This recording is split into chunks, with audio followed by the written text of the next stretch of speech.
I first found Meredith Grande on TikTok back in 2021. She popped up on my FYP as she was throwing out tip after tip for how to speak better on camera. I feel like I know her like a friend that I catch up with for coffee every now and then since I've been watching her videos for the past 4 years. It's kind of surreal, this world of content creation and just showing up every day. I didn't know Meredith followed me until she commented on one of my videos about how helpful my content was for having the talks with her own kid. So fast forward to today, Meredith is still a powerhouse public speaking coach, and she is here to give us some tips on how to go into the sex talks with confidence, because so many parents are just racking their nerves about when and how to have the talks. Of course, I'm here to help you with the when part, and let's meet Meredith so she can help you with the delivery.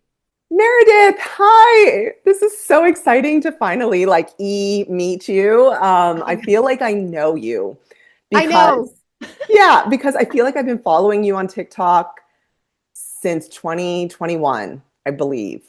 hmm 2021. Yeah, and you came across my FYP and you were giving out these amazing tips about public speaking. And I was like, ooh, I like that. Ooh, that's a good one. I should try that. So I immediately started following you. And then it wasn't like for a little bit that I didn't realize you followed me until you commented on a video and you were like, oh, this is so helpful in navigating the talks with my own kid. And I was like, oh, she has a kid and she's using my tips. I was so excited. Yeah, I do. I remember that because I feel like we had a little back channel chat too. Because I remember standing in my kitchen going, "Oh my gosh, this is so cool! Her content is so amazing and so informative and helpful, and I don't feel like I'm alone in the world."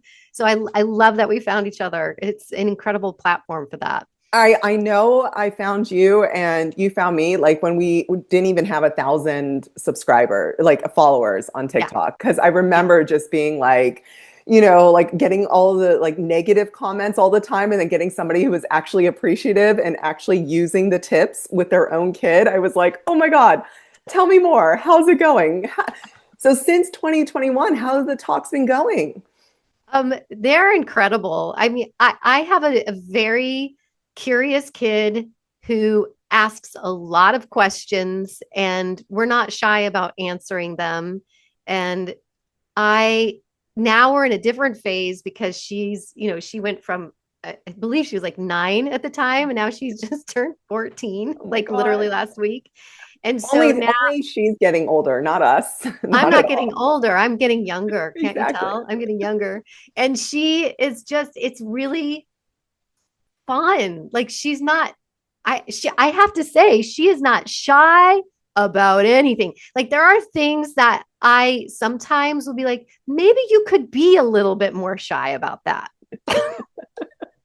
That's really, you know what? That's probably due to your ability to carry a conversation, to public speak, because for many parents, the idea of public speaking, just those words, gives anxiety, right? Yeah. But, Yeah. and then you add on talking about sex to your kid and explaining it, and it's just anxiety, anxiety. Oh my gosh, no, this can't happen. I can't do it. So, do you think maybe she's so open because of the way you've approached the sex talks with your own training? I do. I feel well. The one thing I will say about our family is that we're very fun and we joke a lot and we use humor quite a bit Right. to communicate. Sometimes it can be a mask, right? But most of the time, I feel like it's really just about us being playful with each other. And I, as a parent, have always talked to my kid. I've never talked down to my kid or used baby talk with my child, Right. or I've always just talked to her like she's another person because she is, Like a human and being. like a Yeah. human being. And I have also just never been shy about like this is a vagina and this is a penis and this is how people identify, and there are many different ways that we can identify. And she also has an older sister who's my stepdaughter, who is a lesbian woman, and so she also has had just wonderful teachers in her life that have taught her that there's just many different ways that we get to live in this world. Beautiful. That's really Yeah. beautiful. So that like openness and creating like a safe and comfortable environment hmm allowed for the discussion to just for her to ask questions. And You said that like she's so open. Like, do these questions catch you off guard? Well, it's like, yes, like we were sitting in the kitchen. This was like a couple of years ago, and she was reading that book. I had to write it down. So I went for, sex. And we were talking Ah, about that before we got, but she was sitting there reading the book, and I'm making breakfast. I haven't even had a cup of coffee yet. And she's like, Mom, what does it feel like when you touch your clit? Right? I was like, okay. I wasn't ready for the question, but I just yeah, said, well, that feeling that like you kind of go, ooh. And she goes, yeah. I said, it feels a little bit like that. She's like, very. okay, that was Okay. it. She moved Yeah. on. Oh my gosh. I don't have a 14-year-old and I am like, yes, I could see those questions just coming out of the blue, right? And I'm glad that she's asking me or asking you instead of going and Googling it on the internet. Like that is so Yes. beautiful. Yeah, it is. And also I will say my husband has been really instrumental in guiding that too. Like he was the one who went out and bought the book and brought Oh, it good. home and just said, "Hey, let's read this together." And so Awesome. we all took separate times just like looking through. It's the imagery in it is really awesome Yeah. too, and it's fun and it's easy for young kids to consume. Yeah. But we would read it alongside her. But I mean, nowadays, now she's getting her menstrual cycle. She doesn't shut the door. She's just like, like, and I never was shy about stuff like that either. I was like, this is an everyday normal thing. Yeah. And that's So great. That's really, yeah. really great. So I'm thrilled that you were able to implement the tips from when she was 9 to now. And it sounds like, I mean, it's now her taking that knowledge that you gave her and putting it into practice and creating her healthy sexuality as a young adult. Yeah, Yeah, that's where it's definitely. And it was headed. so like when I found you, it was just so refreshing. And I was so excited about all of your content. I felt like you do such a beautiful job of entering into what can be really hard spaces for people Hmm. to consume or hear. Because we all come with our stuff. And I just feel like you do such a magical job of being able to communicate things very honestly and from a place of heart. Oh, thank you. I Yeah. I really do try. I'm a teacher at heart. Like whenever somebody asks a question, I'm assuming you just don't know, even if the question comes across as being rude. I'm gonna try to come back to you as a teacher. Yeah. And so yes, I'm glad that comes across, and Oh, I'm it glad totally that you does. picked up on that. Well, Definitely. I've given you a lot of tips. You've given me tips too, because you are an amazing public speaker and you have helped people from the press rooms, right, helping them like talk to the media, helping them to deliver information. What would you say to parents who are listening to this, and what tips could you give them for having the sex talks in their living room, right? Like it's still like hard. It's not like they're talking to the media, but they're talking about a topic that makes them feel uncomfortable. And so Yeah. sometimes that could come across and create a uncomfortable environment for the kid. Well, I feel What like, were your tips? yeah, I think it's important to remember that every human being, regardless if it's your child or not your child, wants to feel acknowledged and they want to feel heard. And so I feel that the most important thing to do is at least acknowledge your child, acknowledge the question. Don't say, let's talk about that later or be Right. dismissive. Because if you're uncomfortable, they're going to feel it. And if you're avoiding, they're going to feel it. Yeah. And so you might as well just sit with the uncomfort because that's where growth happens is when you're uncomfortable anyway. So Mhm. sit in the discomfort of it. And then the thing you can do is listen to what they just said, repeat back a portion of what you heard them say, and then add on to the conversation. So whether that be um, like, I hear that you're asking me about your period or when you're going to get your period. Um, that's something I would love to explore with you. Can we do it later? Mhm. Right? Just if it's because you're caught off guard, you don't know, maybe you don't know how to respond to your child in that moment. You don't like, I feel like there's the stuff we've been raised with, and then there's the question of like, am I going to mess them up if I say the wrong thing? Right. So it's like, if you don't know the answer, that's okay too. Yeah, Because you are human, and yes, you are in a parental role, but that doesn't mean you need to know everything. exactly. I mean, that's really good. I love that repeating back. I think one of the tips that you give, I watch your TikToks, and one of the tips you give was to talk more slowly. And I don't do this, and I really try, but it's so hard for me to change my rhythm of talking because I just want to talk and talk and talk.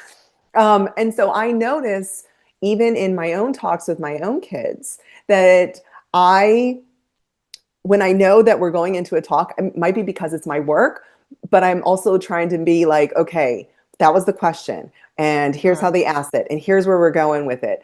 But like that tip of talking more slowly, coupled with repeating what they just said, can give you time to jog your memory with your roadmap of where you are in the Yeah. talks, if you know where you're going, right?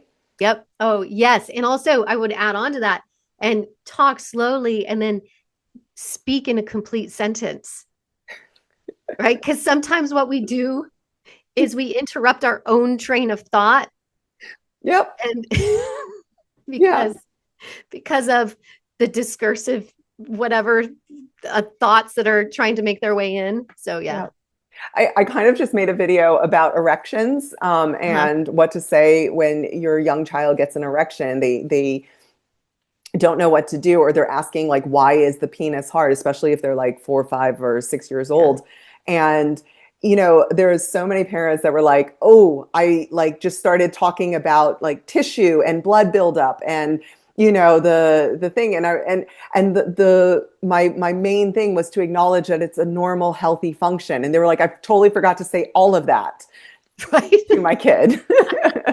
They started going Maybe into the the mechanics. science of it, and the kids like, are there still an abstract thought? Yeah, Yeah. it's so it can be so challenging. For sure, for sure. Yeah. So, okay, like that is what to do. Calm yourself, speak Hmm. slowly, repeat what they said.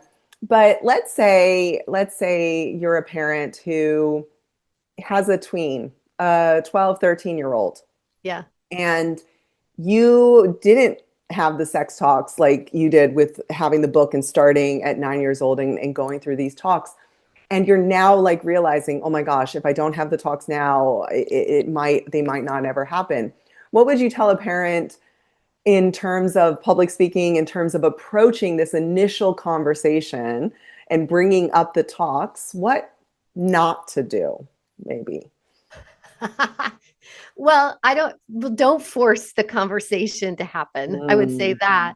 I would say if like I have these moments sometimes with my daughter where we're just sitting in the living room and we're just chilling out and yeah. we'll have a conversation, and it feels like totally natural, not forced. That I feel would be an ideal time to ask like a question like, hey, do you and your friends ever have conversations about like the other sex or making out, or like not putting a lot of energy around it and just see what comes up in the conversation. Um, because I mean, I have to say I was lucky because my daughter, we never had to have those talks. She just would always, she still asks, like she reads like she reads, like she has this boy at school who likes her now. And she came Yeah. home yesterday and she read every single note to us that went back and forth between the two of them. Like, so she just tells us everything. So, it's I would say though, when I do force conversations with her, she will not have anything to do with it. She knows there's Mm. a motive behind it. She's like, oh, mom's got the mom, because we can't help it as parents. We take on like our voice changes when there's an objective Or we're trying to make a point. or we're trying to make a point. Like they hear it, they know it, they can feel the energy. Yeah. And so I feel like the best thing to do is like make sure the circumstances are just like it, like don't plan for it. Allow it to organically happen. Yes. And you can kind of organically put that together, You right? Like you can. Yeah. can put a Yeah. brochure out and be like, oh, I picked this up. Do you know what this is? Right. Or you could put out like you know that scene, or you watched a show and could be like, hey, let's watch a show together. And you know exactly what you're going to say when that moment arises. So it Right. can be natural, but planned, like your roadmap, like you always talk about. Maybe you Yep. should explain the roadmap because I keep saying it because I watch all of your videos. But I don't know if anybody else understands. So I think I know which roadmap you're talking about. Yes. Like Um, improving, but having a plan. yeah. So I have a background as an improviser and performer, and so I oftentimes tie a lot of what I do as a speaker with the things that I did as a performer because in improv there's still structure, right? It's not, we're not just flying by the seat of our pants. Like there's still, you know, we know what the roadmap is, as you said. So I think it's the same thing with speaking. I get a lot of people who come and work with me and they say, but I want to be authentic. I want to come across as natural. And so I don't have a script. I just wing it. Mm-hmm. And most of the time when you just wing something, it doesn't turn out quite the way that you would like it to. Why? Because you leave out really important details. Like you had just mentioned that all the blood pumping in the tissue and everything, but it's like, that it's a natural thing. You Yeah. missed that part, right? Because you were winging it. Yeah. So if you have a roadmap, which is, uh, for in public speaking, it would be like, what is my hook, right? How am I going to get my audience engaged and curious?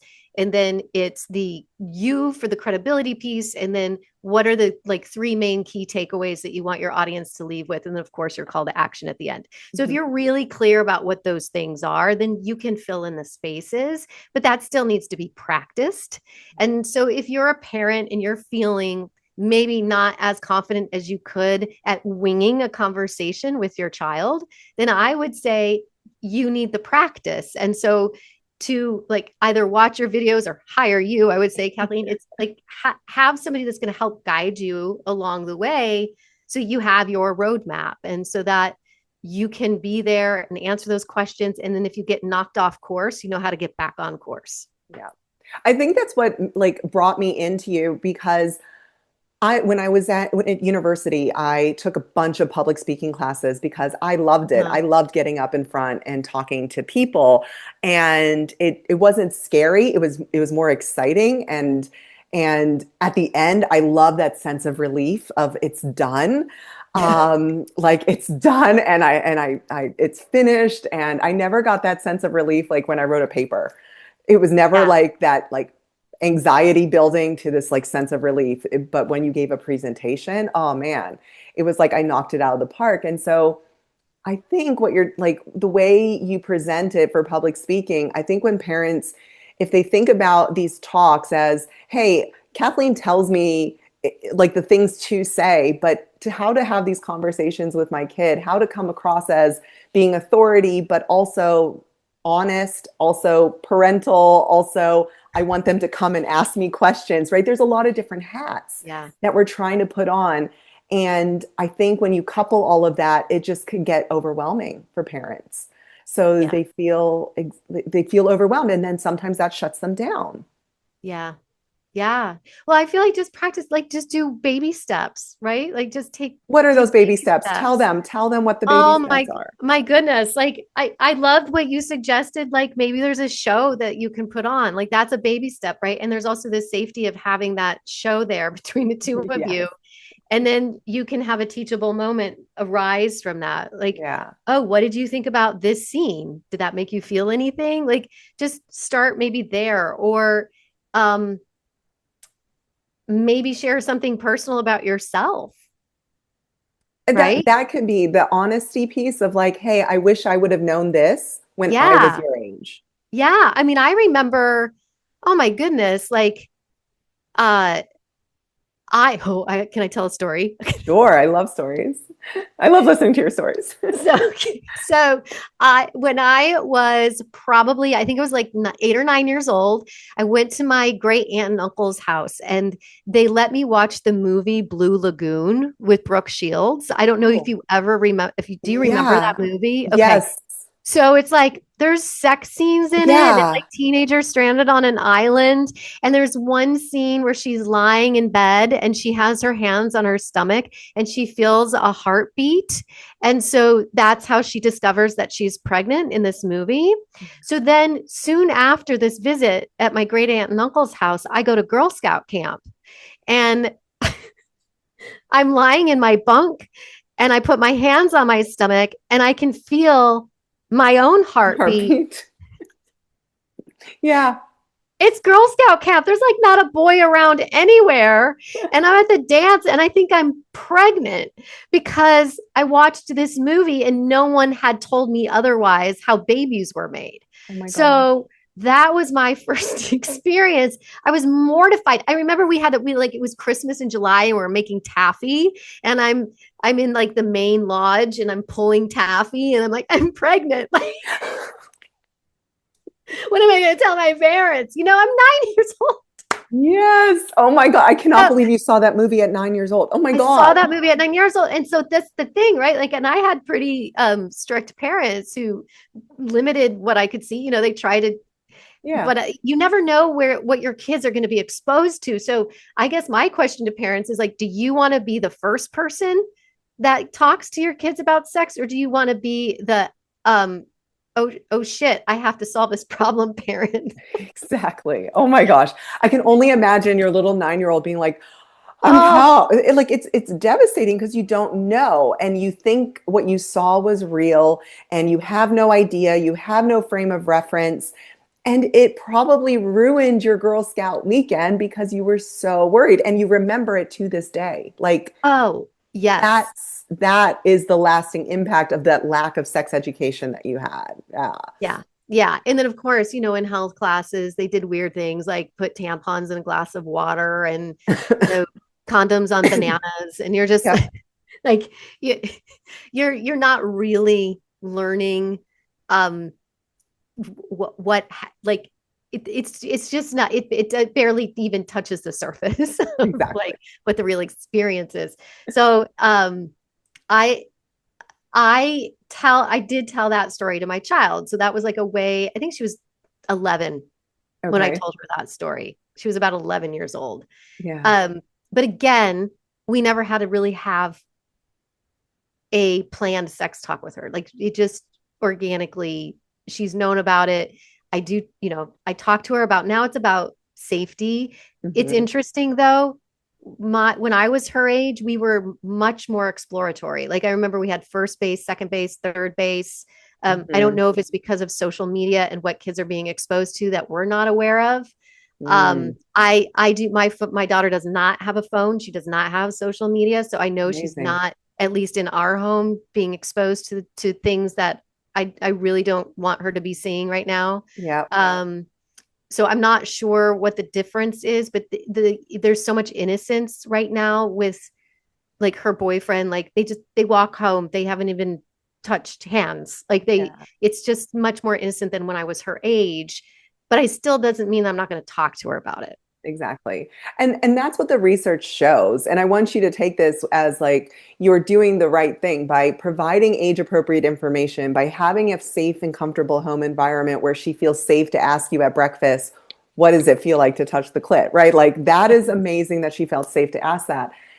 That has been researched. It's been shown that when kids have the knowledge and they feel comfortable, they actually delay sexual intercourse. They actually delay sexual activity because they don't have this curiosity about it because they've already had their questions answered. So they really focus in on that relationship. How do they feel when they're around this person? It's not necessarily the sexual, which I think you and I growing up probably were like, oh, the kissing and the making out, and that's what we have to do. Yep. Whereas kids that have parents who talk to them and provide the information have less curiosity about actually engaging in sexual activity earlier. Yeah. Yeah. So for the parents who feel uncomfortable, I guess I'm inviting you to just step into the Yeah. uncomfortability of it because it will pay off in the end. For sure. So, Meredith, this has been amazing. I am so happy I got to speak with you. If parents are, looking to improve their public speaking skills for work and also bring that into the living room as well when they go to have the sex talks, how could they work with you? Oh, yes. Find me on my website. It's meredithgrunday.com. You can also set up a 30-minute complimentary call with me. I'm on most of the socials. I'm on the LinkedIn. I'm on YouTube. I'm on TikTok. Those are the places that you can find me predominantly. Google me. I'm there. Yeah, and I have a group coaching program that is really fun. We do use improv. It's improv for speakers. We meet once a week. I have 2 cohorts that are happening right now. That's a great place to come and exercise your speaking skills because it's a safe, brave space to be able to make mistakes and continue growing. Oh, that's awesome. I will link to all of that in the description. Thank you. And Meredith, thank you so much for being here. Thank you so much for sharing your knowledge and your own personal experiences with the sex talks as a mom. Thank you. So I thank you so much.